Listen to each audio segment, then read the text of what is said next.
Hello everyone. So today's DIY, I'm going to do a Christmas flower arrangement in the pot that I have here. And yeah, this is mine. This is my pot. I mean, my plant flower pot. Yeah. And I made this. So I'm going to use this. You can get any flower pot anywhere else that's affordable. So anyway, I got this at Old Time Pottery. I got everything at Old Time Pottery except the silo wrap and yeah, that's just it. So yeah.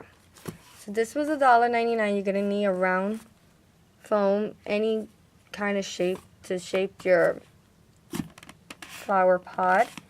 Whether it's square, just make sure you get like a small square one or a small round one. So I felt like this was the perfect shape and size for it. And yes, that's what I'm gonna do. I got the red ribbon, the silo wrap.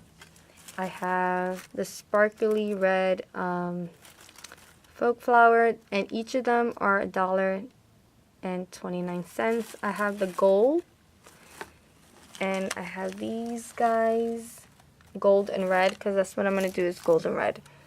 And I got this cute sign that says joy, and this is $1.29. So what I'm going to do is cut each of the stem with the pliers, and I'm going to stick them in the foam. And yeah, so you guys are going to see me do that, and just stay tuned.